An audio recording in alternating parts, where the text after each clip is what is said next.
વલસાડ જિલ્લાના ઉમરગામના વલવાડા ગામમાં 3 વર્ષની બાળકી ગુમ થઈ છે. ઘરના આંગણે રમતી બાળકી ગુમ થતા પરિવારે શોધખોળ કરી મંગલી ફળિયામાંથી ઘર નજીકથી પસાર થતી કેનાલ પાસે બાળકીના ચપ્પલ મળી આવ્યા, જેથી બાળકી કેનાલમાં પડી હોવાની આશંકાએ ફાયર વિભાગને જાણ કરવામાં આવી. ફાયર બ્રિગેડની ટીમે આવીને કેનાલમાંથી બાળકીની શોધખોળ શરૂ કરી.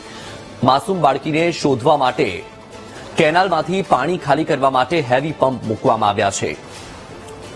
तो माता पिता माटे एक लाल बत्ती समान किस्सो है। हाँ, सब लोग घर पे थे, खाए पिए साथ में ही खाए पिए थे। वो भी मेरे साथ में ही खाई पी। फिर वो गई, खा पी के बाहर निकली। हम लोग सोचे कि खेल रही होगी बाहर। फिर मैं चला गया सोने, मेरा नाइट ड्यूटी रहता, मैं सोने चला गया। उसके बाद में उसकी मम्मी उसको बाहर बोलकर बुलाने लगी, फिर वो नहीं मिल रही थी, इधर उधर खोजे। क्या लगता है कहाँ गई?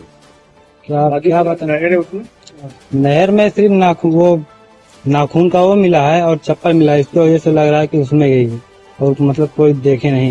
ये बपोरे 1 वागे तो मैं भी જોઈ અહીંયા રમતા હતા એ લોકો. પછી એ લોકો મેં બી સ્કૂલમાં મારા છોકરાને લેવા ગયો, આવીને આવ્યો એટલે તો એ લોકો હોદવા લાગ્યા. પછી જોયું તો નહેરમાં એ લોકો પેલા નોક પડેલા હતા છોકરીના. પછી જોયું તો આગળ ચપ્પલ પડેલી હતી. એ લોકો કહે કે અંદર જ ગેરાઈ ગઈ. શું છે, ક્યાં કઈ ફસાયો છે? અંદર કદાચ નારામાં જ ગઈ હશે, અંદરથી નીકળી શકાય તેવું નહીં મળે. શું કામગીરી ચાલુ છે? હમણાં તો પાણી બહાર કાઢવાનો છે, બહાર કાઢીને પછી બચાવની કામગીરી ચાલુ છે.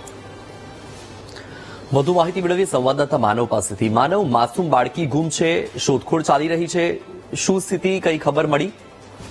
અત્યારે જે રીતે વત્સલ જે રેસ્ક્યુ ઓપરેશન ચાલુ છે, કારણ કે જે આ જે નહેર છે એમાં બહુ મોટા પ્રમાણમાં પાણીનો સંગ્રહ થયેલો હતો. જો કે અત્યારે હાલ મોટર દ્વારા પાણી કાઢવામાં આવી રહ્યું છે, પરંતુ રસ્તામાં જે રીતે જે મોટર વારે ઘડી બંધ થઈ ગઈ હતી, એટલે જેસીબી પણ મંગાવવામાં આવ્યું છે અને જે રીતે પાણી સમગ્ર બહાર કાઢવામાં આવશે ત્યારબાદ જ અંદર જે બાળકી છે કે નહીં તે બહાર આવશે. અત્યારે જે રીતે 3 વર્ષની બાળકી જે અનન્ય હતી તે ઘરની બહાર રમી રહી હતી ને અને જે રીતે ગુમ થઈ ગઈ હતી, ત્યારબાદ પરિવારે તપાસ શરૂ કરી હતી. આજુબાજુ શોધખોળ બાદ જે આ નહેર છે એ નહેરના કિનારે બાળકીના ચંપલ મળી આવ્યા હતા, એટલે ક્યાંક ને ક્યાંક બાળકી આ નહેરમાં ડૂબી ગઈ હોય તેવું મનાઈ રહ્યું છે. જો કે આટલા કલાકો બાદ બાળકી જે જીવિત બચે તેવી કોઈ શક્યતા નથી, પરંતુ અત્યારે જે પોલીસ સ્ટાફનો તેમજ ફાયરની ટીમ જે બાળકીને શોધવા માટેની મથામણ કરી રહી છે. જી બિલકુલ માનવ, માહિતી બદલ આભાર.